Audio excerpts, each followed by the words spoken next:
Seja muito bem-vinda ou muito bem-vindo ao canal Cosmoplanck. Eu sou o Matheus Jesus, graduando em Física Licenciatura, e nesse vídeo a gente vai fazer juntos aqui, resolver juntos uma série de questões relacionadas à ordem de grandeza, notação científica e conversão de unidades, além de alguns outros assuntos que você precisa saber aí, ter em mente para poder sair bem na tua prova do Enem ou do vestibular. A gente vai resolver aqui 16 questões juntos.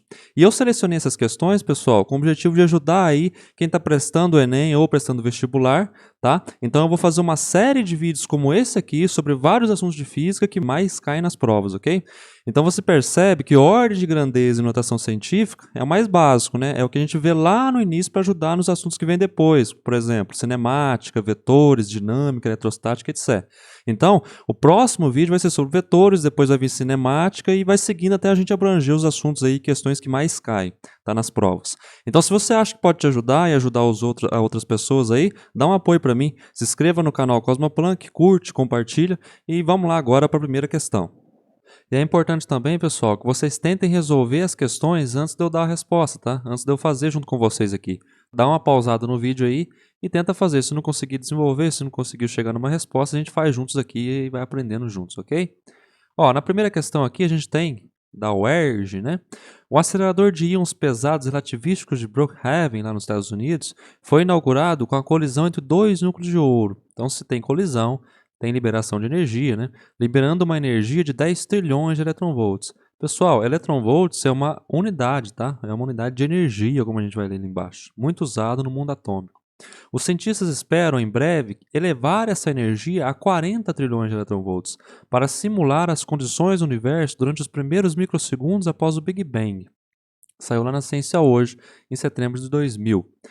Agora aqui é importante, hein? Sabendo que 1 eletronvolt é igual a 1,6 vezes 10 a menos 19 joules, então você já percebe aqui que ele me dá a conversão de eletronvolts para joules, que é importante. Ele pede a ordem de grandeza da energia em joules que se espera atingir em breve com o acelerador de Brookhaven é. Então você percebe que ele quer a ordem de grandeza em joules desse valor aqui, não é? 40 trilhões de eletronvolts. Matheus, mas por quê? Porque essa é a energia que ele espera atingir em breve com esse acelerador. Então, o que ele espera que a gente faça aqui? O que esse exercício demanda da gente? Ele quer saber se a gente consegue fazer a conversão entre unidades. E basicamente também trabalhar com ordem de grandeza e também com notação científica. Por quê? Porque notação científica, pessoal, está entrelaçado com ordem de grandeza, certo? E antes da gente dar o desenvolvimento aqui, eu queria só dar uma contextualizada, né? Mais por curiosidade, isso aqui, aqui, pessoal, a gente tem uma réplica, de um acelerador de partículas, né? Ou acelerador de íons pesados, como está escrito aqui. Um acelerador de partículas, pessoal, é composto de campos eletromagnéticos, né? Campos elétricos e campos magnéticos, e esses campos são capazes de acelerar partículas, né? Ou núcleos de átomos, prótons, elétrons, a velocidades extremamente altas, a velocidades próximas à velocidade da luz. Por isso que eles são chamados aqui, por exemplo, de íons pesados relativísticos. Tá? Porque a gente precisa invocar a teoria da relatividade de Einstein lá para poder descrever o movimento deles aí. E o que acontece? À medida que eles são acelerados aqui, eles vão andando em círculos aqui, nesse local aqui. Em algum momento, esses átomos, né, esses núcleos, né, que podem estar girando aqui, andando em círculos em sentidos contrários, eles vão colidir. E à medida que eles colidem com essas altas velocidades, eles liberam energia, que é da ordem de trilhões de eletronvolts, como está escrito aqui. E agora eles esperam chegar a 40 trilhões de eletronvolts, e ele quer que a gente calcule, a ordem de grandeza dessa energia em joules. Só que você perceba aqui uma coisa, esse 40 trilhões de eletronvolts, tá na unidade, como dito, eletronvolts. Só que ele quer o quê? A ordem de grandeza em joules. Então o que a gente tem que fazer aqui basicamente é alterar, no caso aí, converter 40 trilhões de eletronvolts para joules. Quanto que isso é em joules? Como que eu faria isso daqui, pessoal, da maneira mais simples e mais, digamos assim, mais fácil? Seria dessa maneira, eu vou escrever 40 trilhões de eletronvolts como está ali, como foi dado para mim. E a gente vai fazer umas alterações que você vai ver que vai facilitar a nossa vida, 40 trilhões, né? Agora eu vou colocar EV. Não é isso que está escrito lá, Lá, 40 trilhões de eletronvolts, lá, 40 trilhões de eletronvolts. Agora, põe uma coisa na tua cabeça aqui, vamos pensar, 40 trilhões não é o mesmo que 40 vezes 1 trilhão? Né? Se eu pegar 40 vezes 1 trilhão, eu tenho 40 trilhões, né? Então, eu vou fazer essa alteração aqui, Vou colocar, em vez de trilhões, vou colocar 40 vezes, ó, 1 trilhão. Ó. Olha só que legal. Ó, veja de novo. 40 trilhões eletronvolts não é o mesmo que eu pegar 40 trilhões e multiplicar por 1 eletronvolts, que dá 40 trilhões de eletronvolts? Então, boa. Então, olha só o que eu vou fazer aqui, ó. Vezes 1 eletronvolts. Então, perceba que eu abri esse valor aqui, ó, em multiplicações. Porque é mesmo. 40 trilhões de eletronvolts nada mais é que eu pegar 40 vezes 1 trilhão vezes 1 eletronvolt. 40 trilhões de eletronvolts. Que é isso aqui, ó. Agora o que basta a gente fazer, pessoal, é uma série de conversões em cadeia. Basicamente o seguinte, ó. O que é 1 trilhão? Eu preciso de um valor numérico para ele para substituir aqui, né? Então vou colocar, ó, 1 trilhão é igual, ó, em valor numérico, para me substituir lá, para me sumir com essa unidade aqui. Em notação científica, 1 vezes 10 elevado a 12 alguma coisa. No caso aqui, 1 vezes 10 elevado a 12 vezes 40 vezes 1 eletronvolt. Então agora eu vou jogar aqui, ó. Olha lá, onde tem 1 trilhão, bota ali. Primeira conversão. Ó. Olha lá.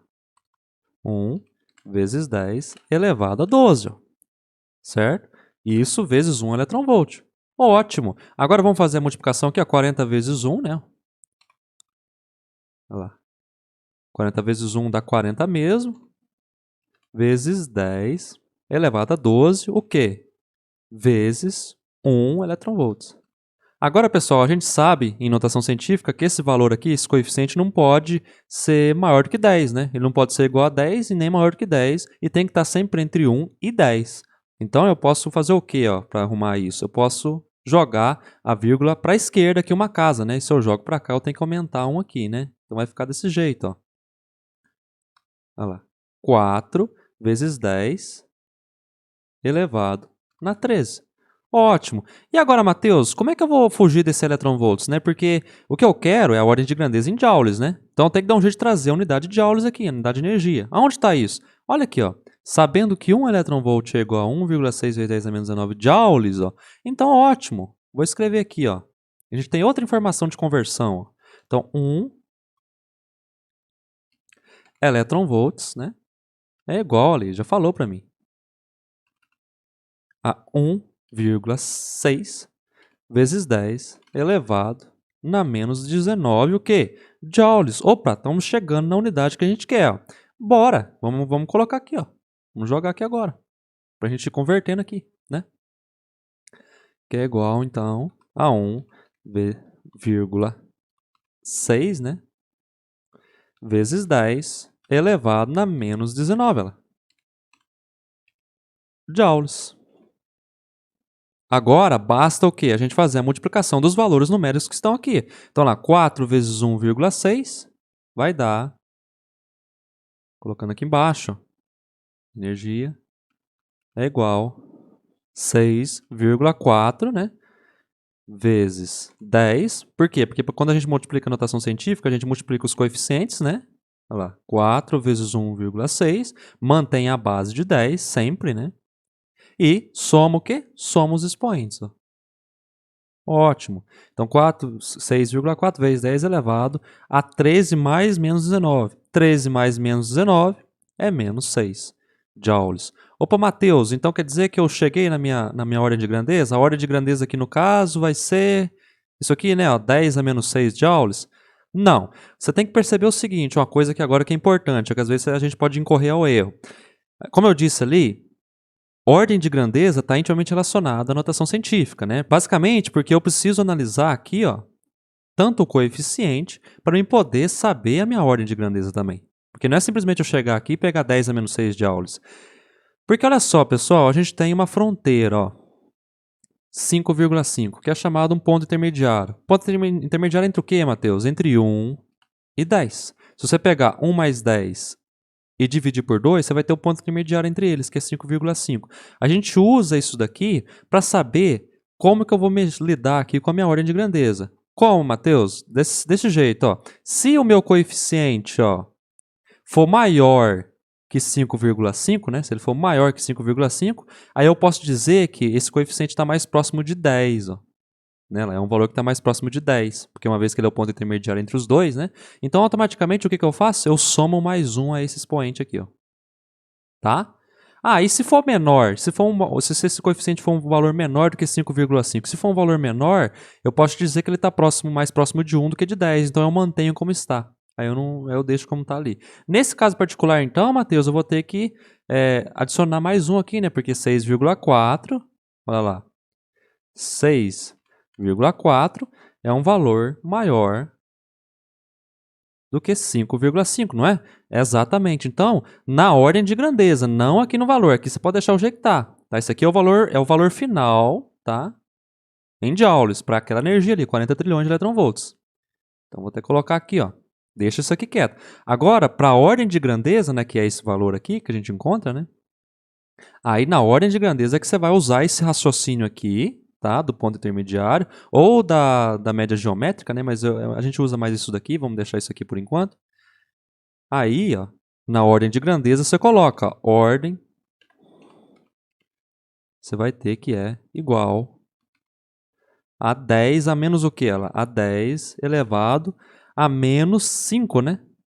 Porque como esse valor aqui, de novo, repetindo, ele é maior do que 5,5, eu tenho que somar aqui, ó, mais 1 a esse expoente. Então, menos 6 mais 1 vai dar menos 5. Então, automaticamente, a ordem de grandeza dessa energia, 40 trilhões de eletronvolts, é nada mais, nada menos que 10 a menos 5 joules.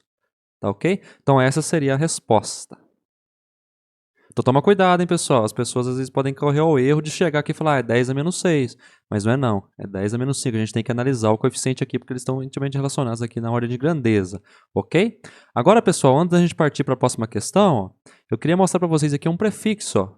Porque o prefixo ele tem muito a ver com ordem de grandeza e também tem a ver com notação científica, né? Porque ele facilita para a gente, na hora de for falar alguns valores muito grandes, né? A gente usa esse prefixo aqui, ó. Por exemplo, tera, ele tem a ver com 10 elevado a 12. Ó. Então, por exemplo, ó, se eu tenho um número aqui que é 1 vezes 10 elevado a 12, ó, por exemplo, metros,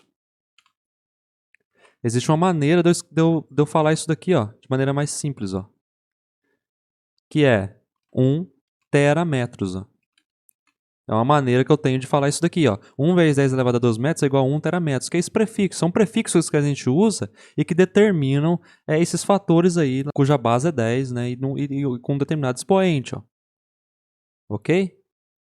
Então, por exemplo, aqui, ó, um micro, cujo símbolo é esse carinha aqui, ó, ele é desse jeito aqui. O micro ele é 10 a menos 6. Ó. Então, por exemplo, se eu digo que 1 vezes 10 elevado a menos 6 é o tamanho, por exemplo, de um objeto qualquer, eu estou falando basicamente que ele tem olha lá, 1 micrometro, que é 1 vezes 10 elevado a menos 6. Então são prefixos que a gente usa para facilitar a nossa vida na hora que a gente for falar esses fatores aqui, né? Para a gente não precisar ficar falando toda hora 10 elevado a 12, 10 elevado a 9, né?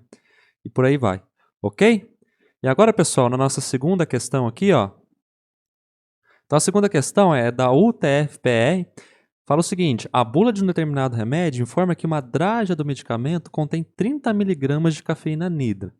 Essa quantidade escrita em notação científica, na unidade de massa do Sistema Internacional de Unidades, que é o quilo, tá? O quilo é a unidade padrão para massa no SI, é corretamente expressa na sua parte numérica por... Então, basicamente, pessoal, ele quer que a gente converta 30 mg para quilos e deixar isso em notação científica. Então, bora lá, ó. Tenta fazer aí, pausa o vídeo e vamos aqui fazer junto, ó. Vou escrever aqui, ó, massa de R, ou seja, massa do remédio, é igual, inicialmente, né, a 30 mg. Vamos fazer o seguinte, pessoal. Primeiro, vamos converter esse miligramas aqui, ó, para gramas. E vamos usar o mesmo método que a gente usou aqui, ó, para resolver a 1. Aquele método lá que eu mostrei para vocês, de pensar isso aqui como sendo multiplicações e ir fazendo as conversões em cadeia aqui, ó. Eu posso pensar então que isso aqui é 30 vezes o quê? 1 miligrama, né? Só que, o que é 1 miligrama, pessoal? Como que eu posso fazer para converter 1 miligrama para grama? A gente sabe que 1 miligrama, que é o que está ali, né? A gente tem que buscar relações para poder substituir aqui. 1 miligrama lá, é igual a 1 vezes 10 elevado na menos 3 o quê? Gramas. Lá. Então, ótimo. Então, vamos colocar aqui agora. Ah, Matheus, mas como é que você sabe disso aí tão fácil? Ó, você pode lembrar, por exemplo, pessoal, isso aqui, ó. Existe essa linha de conversão, né? Que a gente começa aqui por uma tal unidade, né? Aqui eu coloquei x porque pode ser qualquer unidade, né?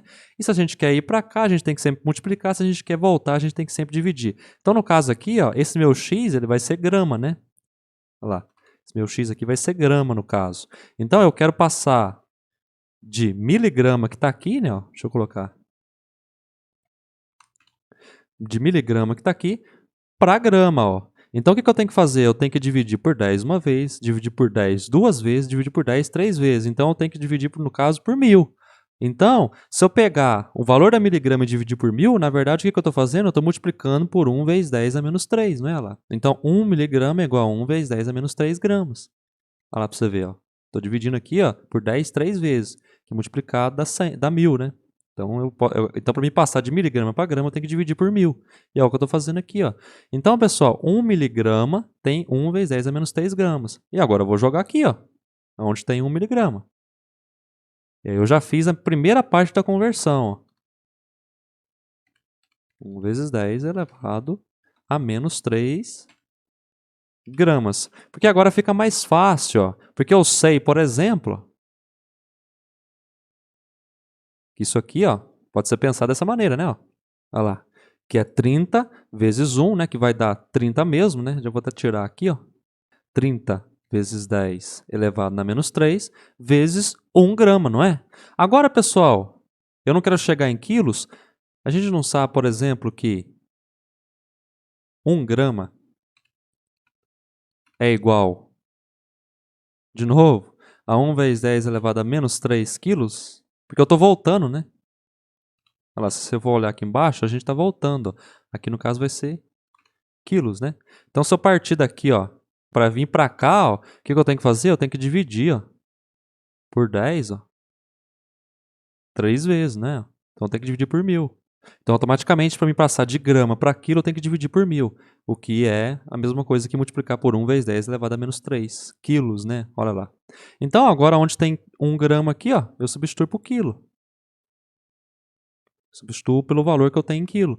1 vezes 10 elevado a menos 3 quilos. Opa, Matheus, então quer dizer que a gente chegou aonde a gente queria, que é a unidade em quilo. Boa! Agora é só o quê? Agora é só a gente multiplicar aqui, ó. Olha lá. Então, 30 vezes 1, vou fazer aqui embaixo. Ó. Então, a massa do remédio, no final das contas, é igual a 30, né, vezes 1, que dá 30 mesmo. Mantém a base 10, né? E somos expoentes. Menos 3 com menos 3 dá menos 6. Ou seja, menos 6 quilos. Opa, aqui não pode ser maior do que 10, né? Tá 30. Então eu posso jogar a vírgula para a esquerda uma casa. Então isso aqui, na verdade, é 3 vezes 10 elevado e somar 1 aqui no expoente, ó. Mais 5. Ok? Então, automaticamente, a resposta dessa pergunta é 3 vezes 10 a menos 5 quilos. Ok? Acertou? Ótimo. Então, vamos para a terceira, ó. A respeito do Sistema Internacional de Unidades, SI, marque a alternativa correta. Vamos lá. Letra A. As grandezas de base, ou seja, aquelas na qual todas as outras, as grandezas secundárias, são derivadas, são o comprimento, a massa, a temperatura, o tempo, a corrente elétrica, o campo magnético, a quantidade de substância e a intensidade luminosa. Ó, pessoal, as grandezas de base hoje no SI são essas daqui, ó. É o metro, né? No caso do comprimento que está ali. Eles estão escrevendo diferente, né? Mas a mesma coisa. Metro. O segundo, que é o tempo, né? O ampere, que é corrente elétrica, basicamente, unidade de corrente elétrica. O Kelvin, que é a unidade de temperatura absoluta. O quilograma, massa, né? A candela, que é a unidade de intensidade luminosa. E mol, que é a quantidade de matéria. 6 vezes 10 elevado a 23 é da química, lembra? Então vamos comparar aqui, ó. O metro, comprimento, bateu, tá certo. A massa, quilograma, bateu. Temperatura, Kelvin, bateu. O tempo, segundo, correto. Corrente elétrica, ampere, beleza. Campo magnético, uai, Não tem campo magnético, Matheus. Então, automaticamente, ó, essa questão se torna errada. Porque o campo magnético ele não é uma grandeza de base, ele é uma grandeza derivada, no caso. Né? Ou seja, é uma grandeza cujas unidades é derivada é, dessas outras unidades aqui, dessas outras grandezas aqui, desses outros padrões, ok? A candela bate, né, porque é a intensidade luminosa, e o mol, que é a quantidade de substância, a quantidade de matéria. Então, automaticamente, por causa do campo magnético, essa questão está incorreta. Olha lá, deixar aqui, ó. As unidades de medida das grandezas de base não podem ser associadas a prefixos multiplicativos, porque seriam descaracterizadas. Isso é mentira. Por quê? Porque eu já até mostrei para vocês aqui, ó, esses prefixos aqui, ó. É isso aqui que eles estão falando, ó. Porque você percebe que quando a gente tem fatores aqui, a gente não precisa ficar falando eles sempre, né? Por exemplo, 1 vezes 10 elevado a 12 metros, ou 1 vezes 10 a menos 6. A gente só precisa colocar, por exemplo, terametros, ou automaticamente micrometros, ok? Então, esses fatores servem para facilitar a nossa vida na hora da gente estar caracterizando, na hora que a gente está definindo aí os valores, tá? Então, não descaracteriza nada. Por outro lado, é uma forma prática de a gente escrever os números. Então, a letra B, no caso aqui, vai estar incorreta, assim como a letra A. A letra C, ó, a unidade de resistência elétrica é o Ohm, que possui como símbolo a letra grega ômega e depende das unidades fundamentais de comprimento, massa, tempo e corrente elétrica.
Quatro, ó. A luz proveniente do Sol demora aproximadamente 8 minutos para chegar à Terra. A ordem de grandeza da distância entre esses dois astros celestes é... Então aqui, pessoal, ele quer a ordem de grandeza de novo e a distância entre os dois astros celestes, ou seja, entre a Terra e o Sol, a partir dos dados que ele deu aqui, ó, até ajuda a gente. Ó. A luz é capaz de viajar 3 vezes 10 elevado a 5 km a cada segundo, que é a velocidade dela, né? Então, pessoal, para a gente resolver uma questão dessa aqui é simples. Ó. A gente tem que lembrar, por exemplo, que velocidade é igual a um deslocamento, né? A uma distância percorrida dividido por um intervalo de tempo que é gasto para fazê-lo. E aí, ó, a gente tem, por exemplo, que a gente não quer a distância, ó, então a gente quer esse carinha aqui, ó. Então, ó, ΔS, jogando o tempo para lá, vai ser igual a velocidade vezes um ΔT, ok? Veja bem, a velocidade a gente tem, ó, que é a velocidade da luz, ó, que está aqui, né? Que é 3 vezes 10 elevado a 5 km por segundo. E o tempo que isso acontece, ó, a gente tem também, ó, que é o tempo que demora para chegar até a Terra. Aqui a gente brinca, né, mas a gente vê o Sol, na verdade, como ele era 8 minutos atrás. Né? A gente vê o Sol no passado, né, porque demora um tempo para a informação dele, no caso a luz, chegar até nós. Então, boa, vamos substituir aqui agora. Então, V é 3 vezes 10 elevado a 5. Ó. Vou colocar as unidades aqui porque é importante. Ó. Quilômetros por segundo. Ó. Vezes 8 minutos, né? 8. Vou colocar MI para representar minutos aqui. Agora, pessoal, pensa o seguinte comigo aqui, ó. Eu tenho aqui minutos, né? Só que eu quero o quê? Eu quero quilômetros. O que é uma maneira que eu tenho de fazer aqui, de modo que eu possa deixar só quilômetros aqui nessa unidade? Ou melhor dizendo, qual é uma maneira que eu tenho de fazer aqui para, por exemplo, cortar esses segundos aqui e cortar alguma coisa aqui também para deixar esse quilômetro sobrando? Eu tenho que, de alguma maneira, transformar, ó, minutos em segundos, né? Eu sei, por exemplo, que, colocando aqui, ó, 1 minuto tem 60 segundos, não tem? Então, automaticamente, 8 minutos vai ter 8 vezes 60, que é igual a 480 segundos. Então, ó, vamos substituir lá. 3 vezes 10 elevado a 5 km por segundo, vezes, olha lá, convertendo 480 segundos. Agora, olha que detalhe, agora eu posso cortar esse segundo com esse segundo aqui e vai ficar, de resto, né, sobrando quilômetros. Então, ó, isso é igual a 3 vezes 10 elevado a 5, né? Vezes 480 quilômetros. Agora basta que eu faça essa multiplicação aqui, né? E ver quantos que dá a distância da Terra até o Sol. Então, ΔS é igual a 3 vezes 480, 1440, vezes 10, né? Elevado na 5. Vou colocar um pouco para baixo aqui. Quilômetros. Como aqui tem que ser um número entre 1 e 10, e não pode ser 10, né? Automaticamente não pode ser maior do que 10, eu posso aqui, ó, posso andar a vírgula aqui, ó. 1, 2, 3. Então, automaticamente isso aqui vai ser, ó, igual a 1,44 vezes 10 elevado. Se eu fui 3 para a esquerda, eu tenho que aumentar 3 aqui, né? Então vai ser a 8. Ô, Promateus, então quer dizer que é a ordem de grandeza que ele quer, né? Olha aqui. Então quer dizer que a ordem de grandeza é 10 elevado a 8? Nesse caso vai ser, mas você tem que lembrar, sempre lembra de analisar o coeficiente, tá? No caso aqui, o coeficiente ele é menor do que 5,5 e também menor do que 3,16, que geralmente é usado também. Mas, então, nesse caso, ele é mais próximo de 1 do que de 10, então automaticamente você deixa como está. E é exatamente a ordem de grandeza, né? Escrevendo aqui, ó, da distância do Sol até a Terra é igual a 10 elevado a 8, né? Quilômetros. Deixar aqui certinho. Quilômetros. Ótimo. Qualquer dúvida, pessoal, deixa aí nos comentários, tá? E a questão 5, pessoal, diz o seguinte, ó, tirei lá do Halley da nona edição. Como a velocidade de rotação da Terra está diminuindo gradualmente, automaticamente, a duração dos dias está aumentando. Ó. O dia no final de um século é 1 milissegundo mais longo que o dia no início dele. Então a gente pode pensar ali por aproximação, em média, que durante um século aumenta 1 milissegundo para os dias, tá? Qual é o aumento da duração dos dias após 20 séculos então? Pessoal, vamos pensar o seguinte, ó. Um século, ó. Vamos analisar as unidades. É sempre interessante, pessoal, para a gente resolver qualquer exercício, tanto de física quanto de matemática e até de química, a gente sempre focar nas unidades. O que as unidades nos dizem? Ó, na unidade de um século, né, ou seja, em um século a gente tem o quê? Ó, que aumenta, em média, para os dias, ó lá, 1 milissegundo. E detalhe, eu já vou passar esse milissegundo aqui para segundo, tá? É mais fácil. Como a gente viu lá, 1 miligrama é igual a 1 vezes 10 a menos 3 gramas, lembra? Então aqui é a mesma coisa lá, 1 milissegundos é igual, né? É o mesmo que você dividir por 1000, né? Então é 1 vezes 10 elevado a menos 3 segundos, ok? Então já vou até colocar aqui, ó, já vou até converter aqui, tá? Em um século eu tenho um aumento para os dias, né? Em média, de 1 vezes 10 elevado a menos 3 segundos. Então, em 20 séculos em média, qual vai ser o aumento da duração dos dias? Opa, então é como se fosse uma regra de 3, né? Como se fosse não, a gente pode nos utilizar de uma regra de 3 para resolver isso lá. Então, em 20 séculos, a gente vai ter o seguinte, ó, é igual, basta que eu multiplique 20 séculos vezes esse intervalo aqui, né, de tempo que aumenta para cada dia, né? 20 vezes 1 vezes 10 elevado na menos 3 segundos, ó. Ok? Ah lá, se eu multiplicar aqui, ó, 20 vezes 1 vai dar 20 mesmo. Fazendo aqui embaixo, lá, 20 vezes 10 na menos 3 segundos. Como ali não pode ser maior que 10, né? Então eu posso jogar a vírgula para a esquerda, uma casa. Isso vai me dar aqui, ó. Isso vai me fazer somar mais um expoente e aí vai ficar menos 2. Então, automaticamente, pessoal, olha só. Em média, durante 20 séculos, com o passar de 20 séculos, em média, ó, eu vou ter um aumento aqui, ó, para a duração de um dia de 2 vezes 10 a menos 2 segundos. Então vai ter 24 horas, né, mais 2 vezes 10 a menos 2 segundos para cada dia que passa durante esses 20 séculos. Só que veja bem, ó, agora eu tenho que tirar uma média. Não é simplesmente isso daqui para cada dia. Eu preciso tirar uma média. Por quê? Porque você perceba que o dia no final de um século é 1 milissegundo mais longo que o dia no início do século. Então você perceba que eu tenho dois períodos, né? Eu posso pensar aqui, o século é essa reta aqui, né? E em média, né, ó, em média, para esse início aqui eu tenho um determinado valor e para esse final aqui eu tenho um outro valor. Então eu posso pensar em dois períodos, eu posso pensar numa média. Então automaticamente, em média, durante esses 20 séculos, eu tenho um ΔT, né, uma alteração da duração do dia, que é igual a 2 vezes 10 elevado na menos 2, dividido por 2. Esses dois períodos, né, entre o início do século e o final do século. Então, olha lá, dividindo aqui, 2 dividido por 2 vai dar 1, né? Então, isso aqui, na verdade, vai dar, ó, 1 vezes 10 elevado a menos 2 segundos. Ó.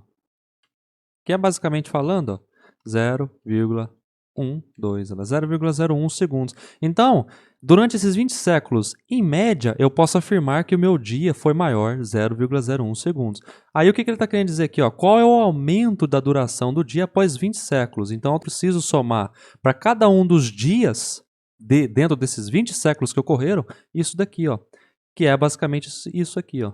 Então, o aumento ó, que teve, ó, vou colocar aqui A de aumento, foi igual, ó.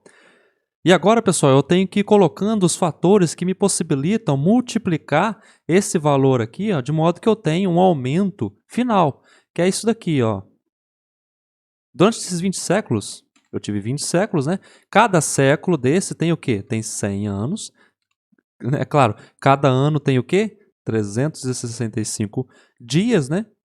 E o detalhe, pessoal, é o seguinte, ele não disse aqui, ó, que o dia, ó, olha, o dia no final de um século é 1 milissegundo mais longo que o dia no início do século. Então, esse aumento aqui é sobre o dia, então eu paro por aqui. Então, são 20 séculos, cada século tem 100 anos, cada ano tem 365 dias. E aí você multiplica agora esses dias por 0,01 segundos. Olha lá. E aí no final ó, você vai ter que o aumento vai ser de 7.000 304 segundos aproximadamente, tá? Se você for dividir isso aí por 60, você vai ter os minutos, né? Que é 121, aproximadamente 7 minutos, tá? Vou colocar como min aqui. E se você for dividir por 60 de novo, você tem que é aproximadamente 2 horas. Ó. Então, pessoal, com o passar de 20 séculos, ó, você vai ter que o dia vai durar aí 2 horas a mais. Então essa seria a resposta desse problema aqui, tá? 7.304 segundos, ou em horas, 2 horas, né? E se fosse minutos, 121,7 minutos. Ok? Bora pro próximo. Olha só, a questão 6, também do Halliday, fala o seguinte, ó. Durante uma tempestade, parte da encosta de uma montanha, com 2,5 km de largura, 0,8 km de altura, ao longo da encosta e 2 metros de espessura, desliza até um vale em uma avalanche de lama. Suponha que a lama fica distribuída uniformemente em uma área quadrada do vale com 0,40 km de lado e que a lama tem uma massa específica de 1.900 kg por metro cúbico. Massa específica, pessoal, é basicamente densidade, ok? Qual é a massa da lama existente em uma área de 4 metros quadrados do vale? Então, basicamente, a gente tem o seguinte, pessoal. A gente tem aqui, por exemplo, ó, a montanha, né?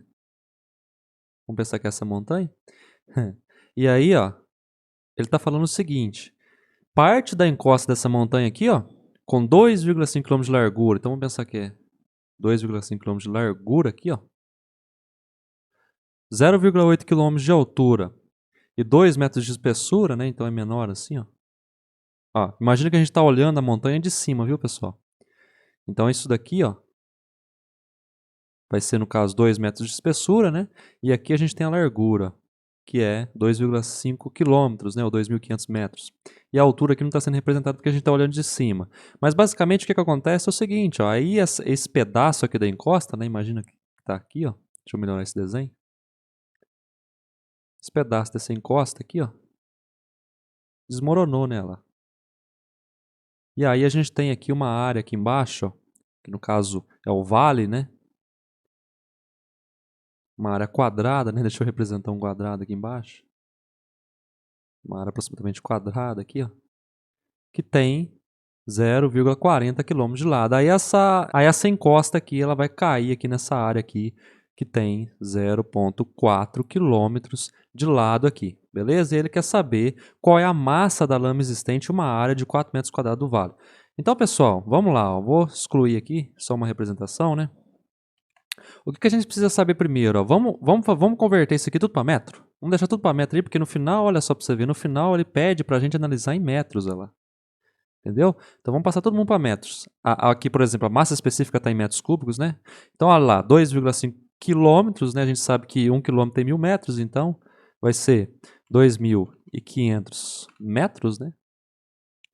De largura. O que mais? 0,80 quilômetros de altura, então é 800 metros de altura, né? E aí? E é 2 metros de espessura, né?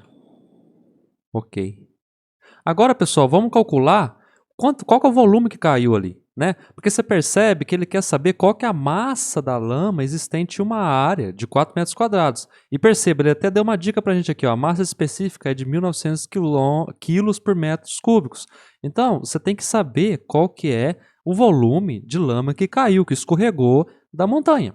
Pra gente saber qual que vai ser a relação, a proporção de massa, né? Que está aqui por essa área, aí, no caso de 4 metros quadrados. Então vamos saber, acima de tudo, e primeiro, qual que no caso, o volume de lama que cai aí da encosta.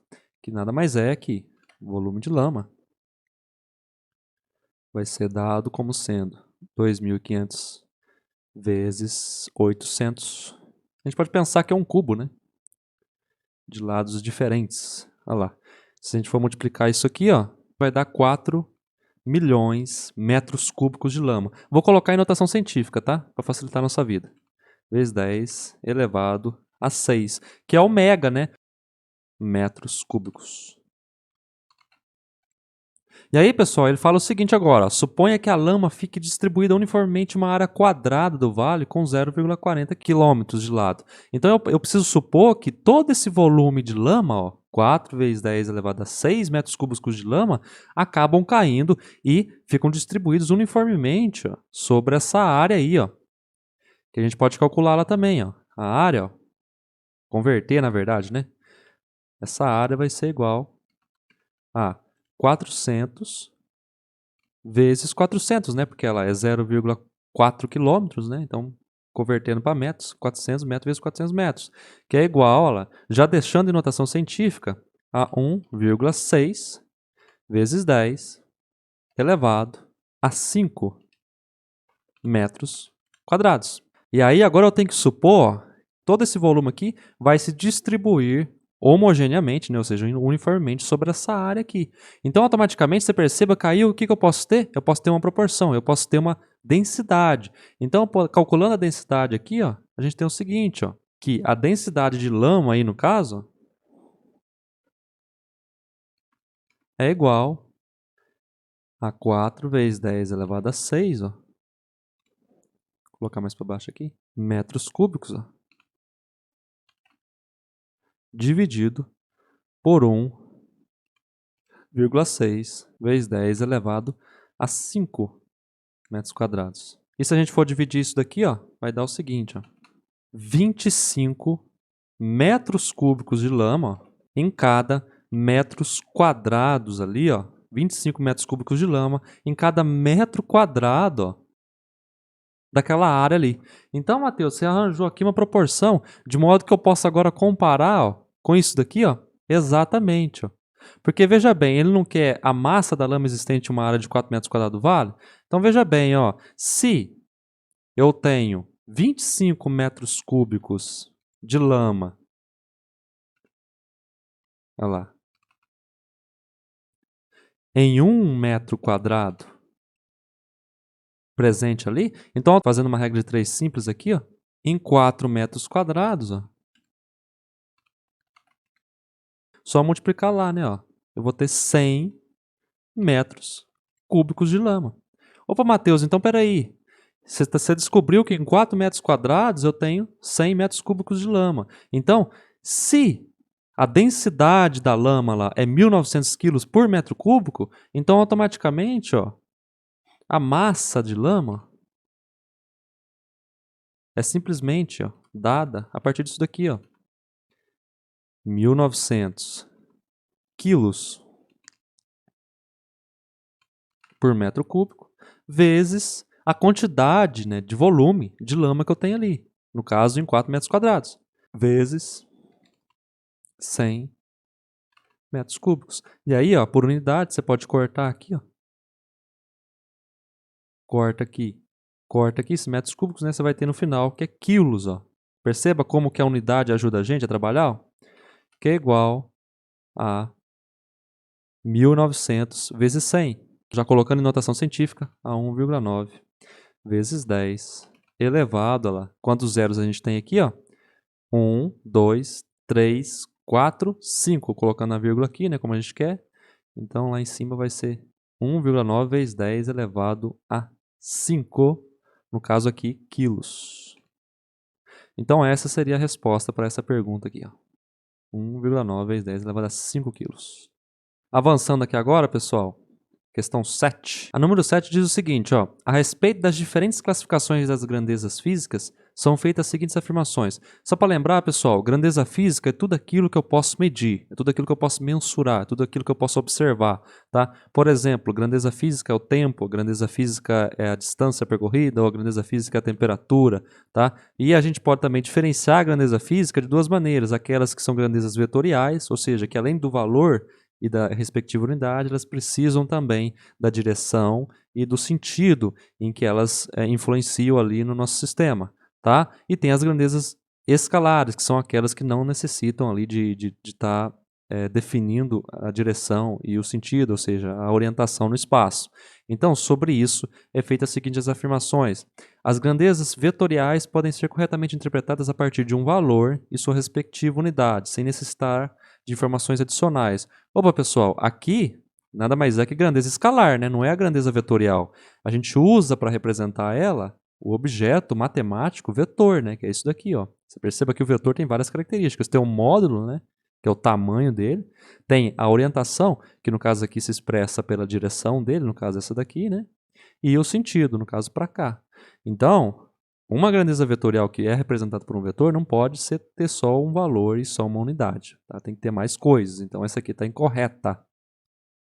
Para poder interpretar uma grandeza vetorial, é preciso saber não apenas seu valor e unidade, mas também sua orientação, direção e sentido. Exatamente, é o que a gente acabou de ver aqui. Tá? Então, essa aqui vai ser correta.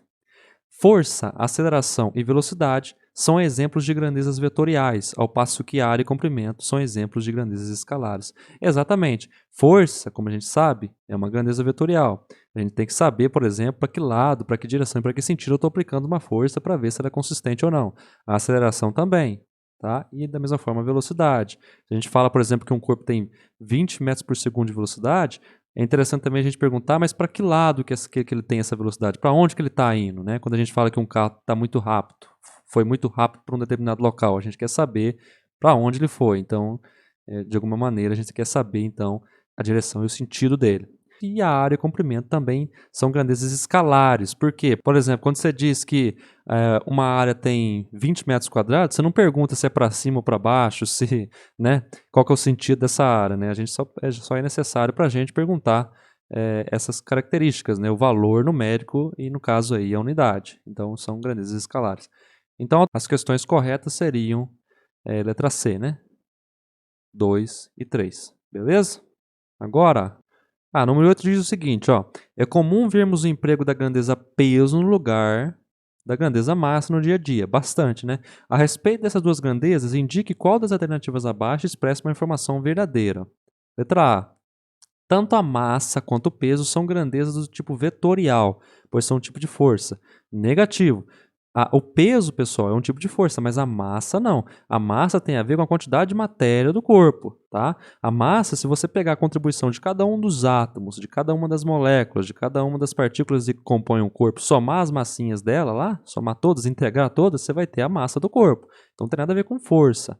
Tá? Agora o peso, sim, o peso é um tipo de força, por quê? Porque o peso nada mais é que a força gravitacional exercida pela Terra, ou seja, pela massa da Terra, sobre os corpos que estão sobre ela, entendeu? Lá da lei da gravitação de Newton, ok? Então, sim, o peso é uma força. E o peso também é uma grandeza do tipo vetorial, por quê? Porque o peso ele sempre aponta para o centro da Terra. Nesse exato momento, nós estamos sendo ali atraídos para o centro da Terra, por conta da massa da Terra, tá? Mas a massa em si, de novo repetindo, ela não é um tipo de força. A letra B. Tanto a massa quanto o peso são grandezas do tipo escalar, pois precisamos apenas do seu valor numérico ali para compreender todas as suas informações. Na verdade, não, né? A massa, sim, ela é escalar, mas o peso não é escalar, né? O peso é um vetor. A gente sabe que um vetor ele necessita ali, ó, de módulo, direção e sentido. E a gente sabe, por exemplo, que a Terra lá, ela puxa os corpos na direção dela, né? Aqui, ó. De modo que o peso ele sempre vai apontar para o centro da Terra, ok? Pelo fato de a gente falar isso, ó, que o peso ele sempre aponta para o centro da Terra, a gente já está dando uma direção e um sentido, né, para ele. Que é uma direção radial ali no sentido do centro. Então, automaticamente, o peso ele não é uma grandeza escalar. Então, a letra B já está incorreta. Agora a letra C, ó. O peso é um tipo de força, portanto é uma grandeza vetorial. Opa, verdadeiro. Ao passo que a massa é uma grandeza escalar, que está relacionada com a quantidade de matéria que um corpo possui. Exatamente, é o que a gente acabou de falar aí. Então, no caso aqui, a verdadeira vai ser a letra C. Vamos ver as outras letras aqui. A massa é um tipo de força. Já está errado. Portanto, é uma grandeza vetorial. Ao passo que o peso é uma grandeza escalar, que está relacionada com a quantidade de matéria. É o contrário, né? Extremamente ao contrário. Então, já não é. Nenhuma das afirmações acima é verdadeira. Incorreto, né? Porque a letra C está correta. O peso é um tipo de força, portanto é uma grandeza vetorial, ao passo que a massa é uma grandeza escalar que está relacionada com a quantidade de matéria que um corpo possui. Então, número 8 é a letra C. E sempre lembrando, pessoal, quando a gente vai medir na balança, a gente está medindo a nossa massa, tá? Eles já fazem a conversão lá, né, de acordo com a gravidade local, e também usam essa relação aqui, ó. Força-peso, né? O peso nas proximidades da Terra que é igual a massa vezes G. Certo? Aí eles isolam a massa, ó, O que eles pegam de você, lá na balança, é o peso, ó. É isso que a balança pega. E aí ela divide esse peso que ela pegou lá por G, e aí você tem aí ele te volta a massa lá no visor, ok? Então é importante isso aqui, hein, galera? Diferenciar massa de peso. E agora, pessoal, eu vou parar por aqui. Na parte 2 desse vídeo, a gente termina e vai até lá a questão 16, ok? Espero que eu tenha ajudado vocês até aqui. E se gostou, se inscreva no canal, curta, compartilha e até o próximo vídeo.